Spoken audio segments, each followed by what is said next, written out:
அன்பு தமிழ் நெஞ்சங்களுக்கு ஆஸ்ட்ரோ தமிழ் ராஜாவின் அன்பான வணக்கங்கள். இன்றைய பதிவில் மீன ராசி ரேவதி நட்சத்திரத்தில் பிறந்த நண்பர்களே, ஓடவும் தேவையில்லை, இனி ஒளியவும் தேவையில்லை. கூடி வரப்போகும் கிரகங்களால் இனி உங்களை தேடி வரப்போகும் லட்சுமி.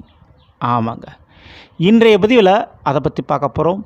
உங்களுக்கு பொன்னும் பொருளும் உங்களுடைய கண்ணீரை துடைக்கும் கரங்கள் உறவுகளாக நீளப்போகிறது. ஸோ இதை பற்றி டீட்டெயிலாக பார்த்துருவோம். பதிவை ஃபுல்லாக பாருங்கள். மேலும் நம்ம சேனல் ஏற்கனவே ராகு கேது பயிற்சி பலன்கள் மற்றும் குரு பயிற்சி பலன்கள் பதிவிட்டாச்சு. பார்க்காதவங்க சேனலை போய் பாருங்கள், கண்டிப்பாக யூஸ்ஃபுல்லாக இருக்கும். மறக்காமல் நம்ம சேனலை சப்ஸ்கிரைப் பண்ணிட்டு குடைத்தர பெல் ஐக்கான் ப்ரெஸ் பண்ணிட்டு பக்கத்துலேயே ஒரு ஆளுன்ற ஆப்ஷன் தெரியும், தவறாமல் செலக்ட் பண்ணி வச்சுங்க. ஆனால் தான் நாங்கள் பதிவிடக்கூடிய அடுத்தடுத்த பதிவுகள் உங்களுக்கு உடனுக்குடன் நோட்டிஃபிகேஷனாக வந்து சேரும். மீன ராசி ரேவதி நட்சத்திரத்தில் பிறந்த நண்பர்களே, ரேவதி நட்சத்திரம் புதன் பகவானுக்குரிய நட்சத்திரம். அந்த புதன் பகவானுடைய வீடுகள் மிதுனம் மற்றும் கன்னி.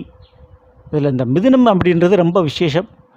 அந்த மிதுனத்தில் உங்களுடைய மீன ராசிக்கு அதிபரான குரு பகவான் 2025 இருக்க போகிறார், இருந்து கொண்டு இருக்கிறார். அடுத்த ஒரு வருடம் முடியும் வரை அவர் மிதுன ராசியில் தான் இருக்க போகிறார்.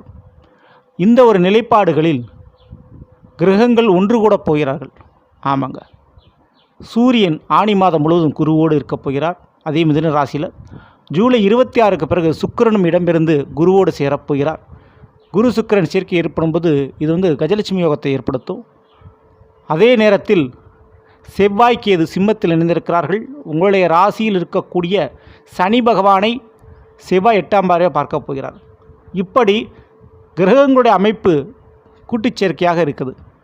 அப்போது ரேவதி நட்சத்திரத்தில் பிறந்த உங்களுக்கு என்ன மாதிரி இருக்கும் அப்படின்னா, உங்களுடைய வீட்டில் சூரியன் குரு புதன் என கிரகங்கள் இருக்க போகுது. மேலும் சுக்கிரன் வேறு வந்து சேரப்போகிறார். அப்போது இந்த ஒரு நிலைப்பாடுகளில் நிச்சயம் ரேவதி நட்சத்திரக்காரங்களுக்கு எல்லாத்துக்குமே ஒரு நேரம் வரணும்னு சொல்லுவாங்க. அந்த மாதிரியான ஒரு நேரம் உங்களுக்கு கூடி வந்துருச்சு. அது முதல்ல எதுக்கு அப்படின்னா, வீடு, சொத்து, வீடு மாற்றம், சொந்த வீடு கட்டுறது, சொந்த நிலம் வாங்கிறது, வீட்டு பிரச்சனை தீர்றது, வீட்டை மாற்றுறது, இப்படி வீடு விஷயத்தில் இழந்த நிம்மதியும் கிடைக்க வேண்டிய லாபமும் கிடைக்க வேண்டிய பங்கும் உங்களுக்கு கிடைக்க போகுது. நிச்சயமாக சொத்துக்கள் யோகம் உண்டு. இது அசையாத வீடு மட்டும் சொல்லாது, அசையும் சொத்தையும் சொல்லும். அதாவது கார், வண்டி, வாகனம், தங்க நகை. ஏன்னா குரு தங்கத்திற்கு காரகம், காருக்கு காரகம், சுக்கிரன் டூ வீலருக்கு காரகம். அப்போது மீனராசிக்காரங்களுக்கு அதுவே 4ஆம் வீட்டான மிதுனத்தில் இது நிகழ்வுது. அப்போது ரேவதி நட்சத்திரக்காரங்களுக்கு அதிபதியாக இருக்கக்கூடிய புதனுடைய வீட்டில் நிகழுது. அப்போ ரேவதி நட்சத்திரக்காரங்களுக்கு இதில் 100% நிச்சயமான முறையில் அது நடக்கும். சரிங்களா? ஸோ இது நடந்தேற போகுது. மேலும் கல்வி நிலைப்பாடுகளில் பட்டம், அழியா சொத்துன்னு சொல்லுவோம், அது கல்வி தாங்க. அப்படி கௌரவ பட்டம், கல்வி டிகிரி போன்றவை வாங்குவீங்க.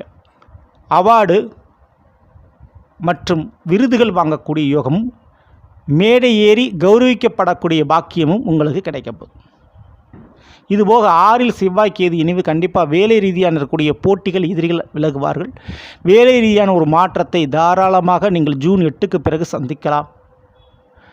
மேலும் உங்களுடைய மீன ராசிக்கு அதிபதியான குரு பகவான் 4லிருந்து 9ஆம் பார்வையாக ராகுவை பார்க்கிறார். ராகு 12ல் இருக்கிறார்.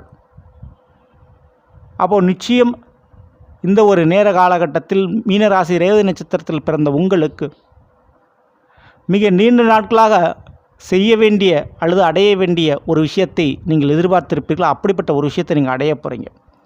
அது முக்கியமாக ஒரு உறவு. அந்த உறவு மீண்டும் வரணும், நல்லபடியாக உங்கள்கிட்ட பேசணும், திருப்பி நல்லபடியாக பழகணும். அது உங்களுடைய பிள்ளைகளாக இருக்கலாம், அல்லது காதல் துணையாக இருக்கலாம், அல்லது பிரிந்த கணவன் மனைவியாக இருக்கலாம். அப்படிப்பட்ட அந்த உறவு மீண்டும் உங்களோடு வந்து இணையப் போகிறது. இது உறவு மட்டுமாக சொல்லும் அப்படின்னா இல்லை, வேலை வாய்ப்பையும் சொல்லும். சில கம்பெனிகளில் வேலை பார்த்துருப்பீங்க, நல்ல இடமா இருந்து அதை மிஸ் பண்ணி இருந்திருப்பீங்க. அப்படிப்பட்ட கம்பெனிகள் மீண்டும் அழைப்புகள் உங்களுக்கு விடுக்கப்படும். சரிங்களா? ஸோ தொழில் ரீதியான பார்ட்னர்ஷிப்பு மீண்டும் அமைகிறதுக்கு வாய்ப்பு உண்டு ரேவதி நட்சத்திரக்காரர்களுக்கு. மேலும் உங்களுடைய ஜென்ம ராசியில் இருக்கக்கூடிய சனி பகவான செவ்வாய் 8ஆம் பார்வையாக, அதாவது சிம்மத்தில் கூடிய செவ்வாய் 8ஆம் பார்வை பார்த்து விடுகிறார். அப்போது இதில் மேற்கொண்டு கூடுதல் பொறுப்புகள் உங்களுக்கு கிடைக்க போது, அதுவும் குறிப்பிட்டு நிலத்திற்காக, சொத்திற்காக அதீத பணம் வாங்கி கடன் வாங்கினால் அதை வாங்கணுன்ற ஒரு நிலைப்பாட்டை நீங்கள் உருவாக்கிடுவீங்க. அதுவும் இந்த ஒரு நேர காலகட்டத்தில் நிச்சயம் ரேவதி நட்சத்திரக்காரர்களுக்கு திருமண யோகமும் குழந்தை பாக்கிய விஷயங்களும் கைகூடி வந்துடுச்சு. அது கண்டிப்பாக நடக்கும். அதுக்கு வாய்ப்பு ரொம்ப ரொம்ப ஜாஸ்தி. அதுபோல் சனி பகவானை செவ்வாய் பார்க்கின்றபடியால் சில பேர்த்துக்கு ஒரு கோர்ட்டு கேஸு வழக்கு, ஒரு போலீஸ் ஸ்டேஷன் போன்றவர்களை சந்தித்து அதனால் மன உளைச்சல், அதனால் தூக்கமின்மை, அதனால் ஒரு நிம்மதியில் இருந்தது. இப்படிப்பட்ட சூழலில் அதே போலீஸ் ஸ்டேஷன் கோர்ட்டு கேஸ் வழக்குகள் உங்களுக்கு சாதகமாக தீர்ப்புகள் வரும், அல்லது சிறிய பேச்சுவார்த்தைகள் மூலமாக அந்த பிரச்சனையை அடியோடு முடிக்கக்கூடிய ஒரு வாய்ப்புகள் கிடைக்கும். மாமியார் வீட்டு பிரச்சனைகள்லாம் கண்டிப்பாக தீரப்போது மறையப்போகுதுங்க. முக்கியமாக ஒரு பொருள் உங்களை விட்டு விலகுவதாலும் மிகுந்தளவு நன்மை பெறுறீங்க. விற்க முடியாத நிலத்தை விற்று அதனால் ஒரு நிம்மதி சந்தோஷம் அடைய போகிறீங்க. இதெல்லாம் ஏற்பட போகுது. அப்போ ரேவதி நட்சத்திரக்காரங்க மேற்கொண்டு என்ன பண்ணணும் அப்படின்னு கேட்டிங்கன்னா, உங்களுடைய நட்சத்திராதிபதி புதன் பகவான் ஆடி மாதம் கடகராசியில் அடியெடுத்து வைக்கிறாரு.